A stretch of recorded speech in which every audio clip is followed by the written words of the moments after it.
केंद्र सरकार ने जो पेट्रोल और डीजल के एक्साइज ड्यूटी लगती है उसमें एक भारी कटौती करी। पेट्रोल के दामों में ये कटौती 5 रुपए की और डीजल के दामों में ये कटौती 10 रुपए की थी। और एक जन भावना थी कि श्री नरेंद्र मोदी जी के नेतृत्व में जो केंद्र सरकार है उसने ये चरितार्थ कर दिया कि अब की दिवाली खुशियों वाली। आम जनता ने इस बड़े फैसले का स्वागत किया और केंद्र सरकार के इस अहम फैसले के बाद भारतीय जनता पार्टी शासित जो राज्य हैं, जिनमें प्रमुखता से जो राज्य हैं जिन्होंने वैट में भारी कटौती करके फिर से आम जनता के बारे में सोचा, उनके चेहरे पे मुस्कान आई। उसमें उत्तर प्रदेश में मुख्यमंत्री श्री योगी आदित्यनाथ जी ने पेट्रोल में 12 रुपए, डीजल में 12 रुपए सस्ता किया पेट्रोल और डीजल। गुजरात में 7 रुपए पेट्रोल और 7 रुपए डीजल सस्ता हुआ। इसी तरह से असम में भी 7 रुपए डीजल और 7 रुपए पेट्रोल, जो केंद्र सरकार ने कटौती करी थी, उसके अलावा जो कुल कटौती हुई वो 7 रुपए आई। अलग अलग जो वैट का टैक्स है उसको कम किया गया। ये एक मूल भावना को दर्शाता है। जहां कोविड के कठिन समय में हमारे कर्तव्य हैं आम जनता के प्रति, समाज के प्रति, और इस जिम्मेदारी का निर्वहन बहुत खूबी से केंद्र सरकार ने और भारतीय जनता पार्टी की जो प्रदेश सरकारें हैं उन्होंने किया है। और उदाहरण के तौर पे मैं ये जरूर कहूंगा, डायरेक्ट बेनिफिट ट्रांसफर आम आदमी के अकाउंट में, जो गरीब है, शोषित वर्ग है, 19 लाख करोड़ रुपया खातों में गया। एक एक रुपए जो जनता टैक्स देती है वो देश निर्माण में और आम जनता के हित में इसका इस्तेमाल किया जा रहा है। हमने देखा किस तरह से जो कर आता है उसी का सदुपयोग करते हुए राशन मुफ्त 80 करोड़ भारतीयों तक पहुंचे, यह भी सुनिश्चित किया गया। और एक व्यापक सवाल आता है कि जनता टैक्स दे रही है, बिल्कुल, लेकिन संवेदनशीलता है केंद्र की सरकार में और भारतीय जनता पार्टी शासित जो राज्य है वहां मुख्यमंत्री है, उन्होंने दिखाया किस तरह से आम जनता की चिंता करते हैं और उनको यह बड़ी राहत दी गई है। इसी क्रम में एक उदाहरण और बड़ा महत्वपूर्ण है। यह उदाहरण है कोविड के टीकों का। यह गर्व की बात है भारत के लिए 108 करोड़ टीके भारतीय नागरिकों को मुफ्त में लगे हैं और हमारी प्रतिबद्धता है कि 135 करोड़ भारतीय जो हैं वैज्ञानिकों की सलाह अनुसार हर भारतीय को 2 टीके मुफ्त लगे। इन सब जिम्मेदारियों का निर्वहन करते हुए आम जनता को बड़ी राहत अगर दी है तो वो केंद्र सरकार और भाजपा शासित राज्यों में जो हमारी सरकारें हैं उन्होंने दी है। इसी से एक बड़ा सवाल उठता है, जो हमारे नागरिक भाई बहन हैं जो आज पंजाब में है, छत्तीसगढ़ में है, राजस्थान में है, पश्चिम बंगाल में है, महाराष्ट्र में है या दिल्ली में भी है, वो पूछ रहे हैं कि अगर केंद्र सरकार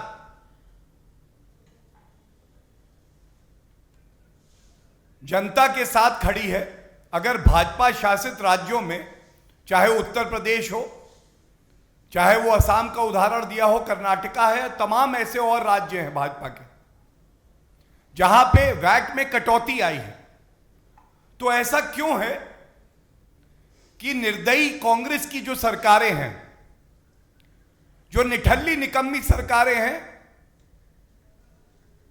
वो लोग ऐसा ही एक साहसी कदम, ऐसा ही एक आम जनता से जुड़ा हुआ कदम, ये ठोस फैसला क्यों नहीं कर पा रही? क्या कांग्रेस पार्टी, ममता बनर्जी, अरविंद केजरीवाल, इनका मूल मंत्र यह है कि मीठा मीठा गपगप, कड़वा कड़वा थू थू?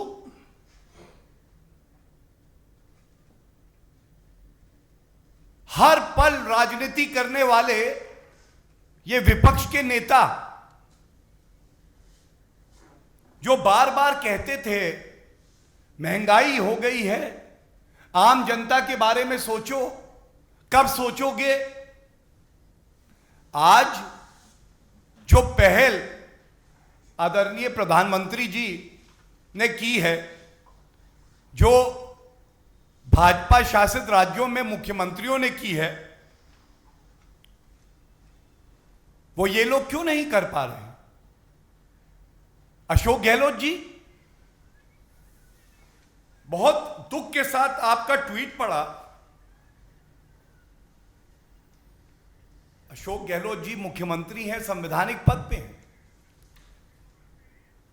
और इनका दोहरा चरित्र और दोहरी राजनीति देखिए कैसे स्पष्ट हो जाती है। जब एक्साइज ड्यूटी घटाने का अहम निर्णय लिया गया, उसका स्वागत नहीं किया इन्होंने। आम जनता के लिए वैट की जो ड्यूटी है उसको घटा देते, आम जनता को राहत मिलती राजस्थान में, ये नहीं किया, बल्कि इन्होंने लिखा, और मैं शब्दशः आपके समक्ष रख रहा हूं, केंद्र द्वारा एक्साइज ड्यूटी कम करने के साथ ही राज्यों को उसी अनुपात में वैट स्वतः ही कम हो जाता है। फिर भी हमारी मांग है कि महंगाई को कम करने के लिए केंद्र को और अधिक एक्साइज ड्यूटी कम करनी चाहिए। अब इससे 2 बातें स्पष्ट होती। पहली बात, जब एक्साइज ड्यूटी कम हुई तो मुख्यमंत्री अशोक गहलोत जी का कहना है कि स्वतः प्रदेश की सरकारों का जो भाग है वो भी कम हो जाता है। तो मुख्यमंत्री अशोक गहलोत जी ये भी बताइए कि जब इसके माध्यम से कर आ रहा था और हम कहते थे कि प्रदेश की सरकारों को बड़ा हिस्सा जा रहा है बिना भेदभाव के, तो आपने कभी नहीं स्वीकारा। तब तो आप चुप रहे, आपने राजनीति करी। और दूसरी बात, आज संविधान को पढ़िए, उसका अध्ययन करिए। अगर आप वैट का कर लगाते हैं और जैसा मैंने आपके समक्ष रखा कि भाजपा ये मानती है कि अपनी जिम्मेदारी का निर्वहन करते हुए जहां संभव हो आम जनता को राहत भी देंगे, तो ये कांग्रेस पार्टी शासित राज्य क्यों नहीं करते हैं। और गजब की बात देखिए क्या है, ज्यादा पीछे नहीं जाऊंगा, 1 नवंबर को राहुल गांधी जी ट्वीट करते हैं, जेब कतरों से सावधान, टैक्स एक्सटॉर्शन। राहुल गांधी जी, ऐसा प्रतीत हो रहा है कि कांग्रेस पार्टी से बड़ा जेब कतरा पूरे देश में तो कोई नहीं है। और जेब कतरा तो कांग्रेस पार्टी बन ही गई है, लेकिन उसके साथ जो अपनी गिद्ध वाली राजनीति आपकी है, वो आप क्यों करते हैं। लूट खसोट, भ्रष्टाचार, आम आदमी को प्रताड़ित करना, अब यही कांग्रेस का चरित्र है क्या। इस आशा से आज ये प्रेस वार्ता हो रही है, जिस जज्बे से, जिस जोश से आप केंद्र की सरकार को घेरते थे, आज ये उम्मीद आम जनता आपसे कर रही है कि कांग्रेस शासित राज्यों में, पश्चिम बंगाल में ममता बनर्जी जी और अरविंद केजरीवाल जी भाजपा से सीख लेते हुए वैट में कटौती करेंगे और उदाहरण बनाएंगे कि जहां आम जनता की बात आएगी, उनमें भी अभी संवेदनशीलता मरी नहीं है।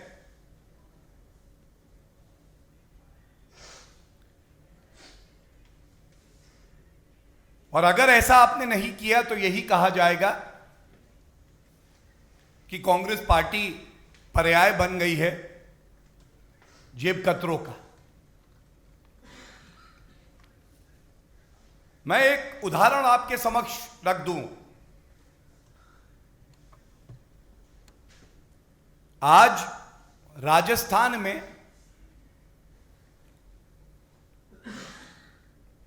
पेट्रोल पर 32 रुपए 19 पैसे वैट लग रहा है।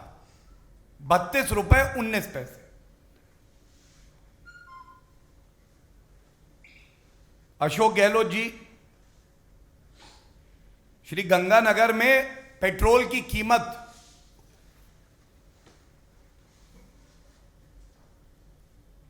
₹121 और डीजल की कीमत 112 रुपए है। इसकी जिम्मेदारी किसकी है अशोक गहलोत जी? सोनिया गांधी जी, कृपया करके हस्तक्षेप करिए और इसमें राजनीति नहीं होनी चाहिए। लेकिन भारतीय जनता पार्टी ने यह दिखाया है किस तरह से किसान, भारतीय नागरिक, मजदूर, गरीब सबकी सेवा भी करेंगे और जहां अवसर मिलेगा आम जनता को राहत भी देंगे। अगर कर आएगा हमारे खाते में, कोष में, तो उसका एक एक रुपया देश के निर्माण के लिए समर्पित होगा, आम जनता के लिए समर्पित होगा। लेकिन राजस्थान में ऐसा प्रतीत नहीं हो रहा। मैं महाराष्ट्र का भी जिक्र करना चाहूंगा। हम सब जानते हैं वहां एक महावसूली अघाड़ी है।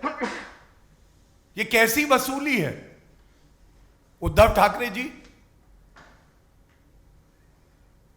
पेट्रोल का दाम 110 रुपए, डीजल का दाम करीब 87 रुपए,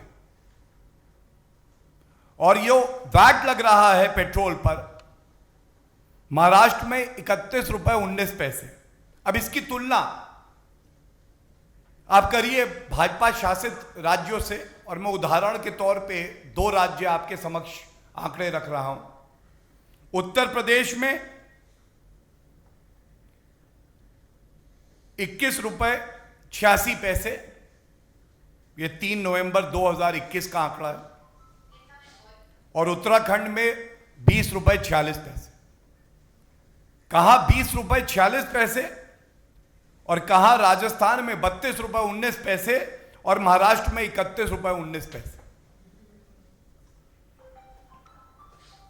यह अपने आप में दर्शाता है कि ये केंद्र सरकार की जिम्मेदारियां बड़ी होती हैं। उन जिम्मेदारियों को पूरा करते हुए भी केंद्र सरकार ने एक पहल करी, आम जनता ने उसका स्वागत किया, लेकिन विपक्ष की जो पार्टियां हैं, कांग्रेस, आम आदमी पार्टी,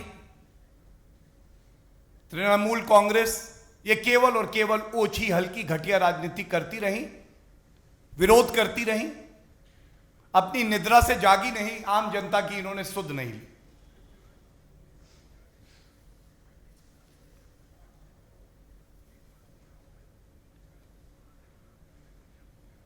मैं ये भी आपके समक्ष रखना चाहूंगा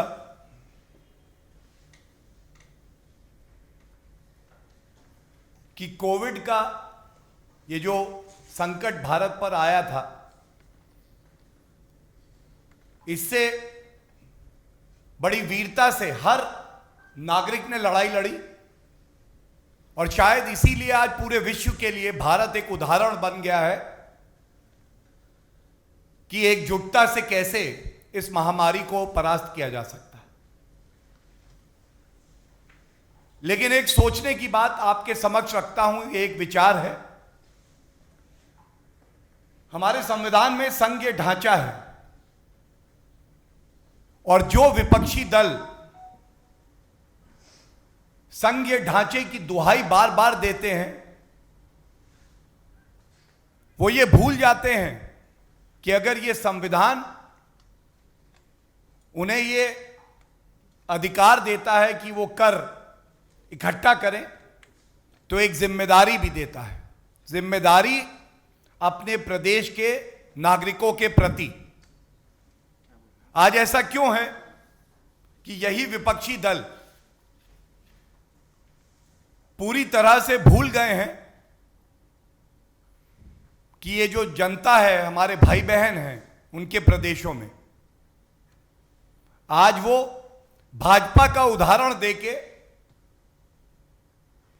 आपसे गुहार लगा रहे हैं कि आपको भी ऐसा एक निर्णय लेना चाहिए जिससे आम जनता को राहत मिले।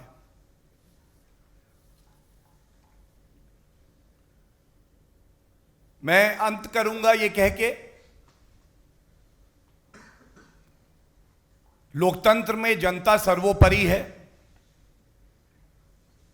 हमारी प्रतिबद्धता है कि हम पूर्ण समर्पित भाव से भारत की जनता की, और जहां भारतीय जनता पार्टी की प्रदेश में सरकारें हैं, वहां पे नागरिकों की सेवा करते रहें, और इससे हम पीछे हटने वाले नहीं हैं।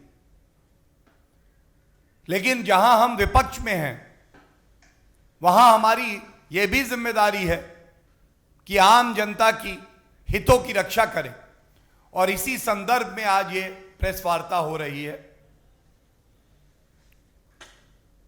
आंकड़े सब कुछ बयां कर रहे हैं, और मैं इतना ही कहूंगा कि अगर विरोध करने के लिए विरोध की राजनीति को विपक्ष छोड़ दे और एक सकारात्मक भूमिका निभाए,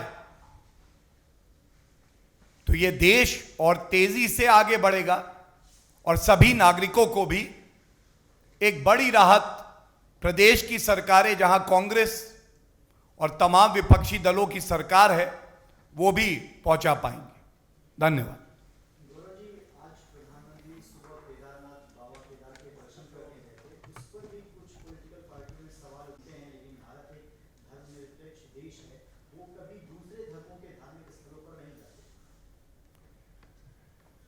आज एक ऐतिहासिक दिन है,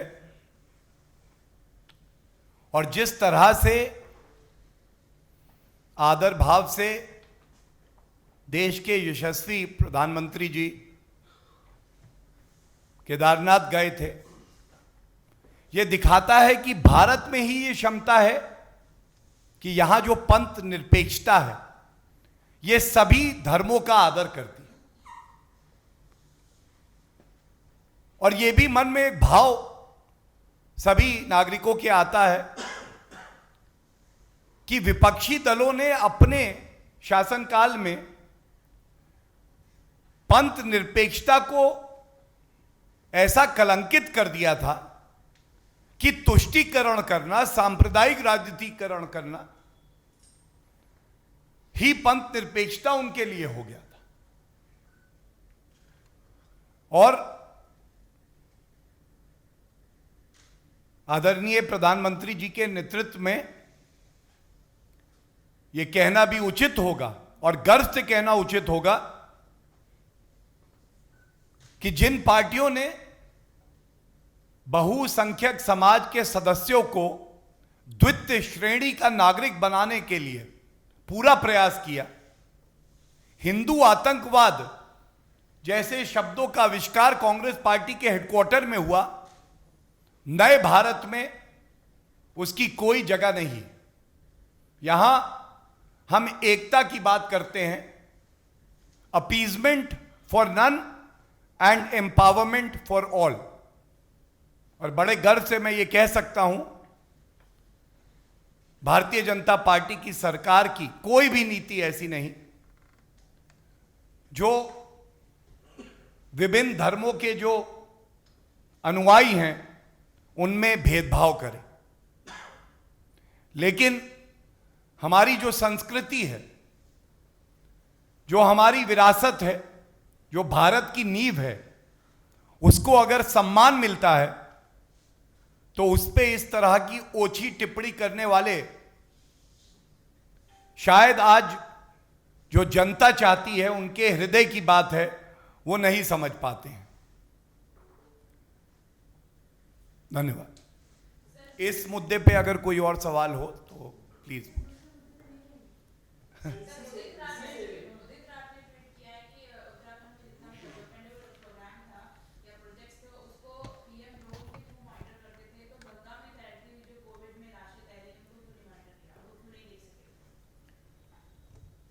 देखिए, ऐसा है कि मैंने अभी कहा, an ostrich like approach in politics doesn't help. Even a single death due to covid pandemic or otherwise of a citizen of our country is painful. But the entire country knows that if there is one person who could provide 108 crore security shields to the citizens of our country, then it is respected Prime Minister Shri Narendra Modi ji, inspiring the scientists, doctors, nurses who selflessly serve the country. And one statistic should be placed before the gentleman that you referred to. It is very unfortunate that the highest number of deaths took place in the state of Maharashtra, where the Chief Minister and the former Home Minister were busy extorting money for their personal gains, not to serve the people of Maharashtra. Yet, we have to be collective in our effort and not be selective. Thank you. एक सवाल है, नवजोत सिंह सिद्धू ने इस्तीफा वापस ले लिया, लेकिन वापस लेते उन्होंने चंदी सरकार को हमला बोला। तो 90 दिन की सरकार है, लेकिन ना तो अब तक उन्होंने बेदखली और नशे के मुद्दे पर कुछ किया है। ये सवाल तो आपको कांग्रेस पार्टी की अध्यक्षा सोनिया गांधी जी से पूछना चाहिए। और इतना ही कहेंगे कि जनता ने मन बना लिया है। जो मुद्दा आज हमने उठाया, किस तरह से कांग्रेस पार्टी आज पूरी तरह से जो आम जनता का भाव है, जो उनके मन की बात है, उससे दूर हो चुकी है।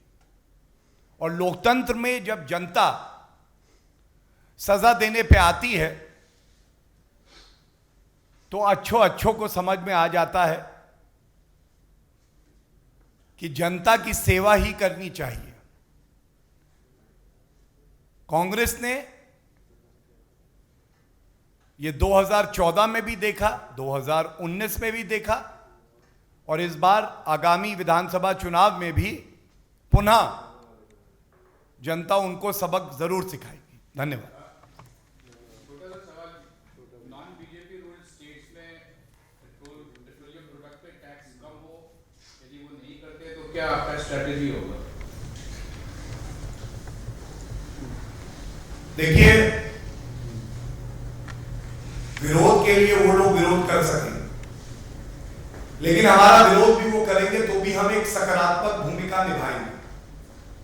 जो निर्णय केंद्र सरकार ने लिए हैं एक्साइज ड्यूटी घटाने के, वो एक बड़ी राहत हर नागरिक को पूरे देश में मिली।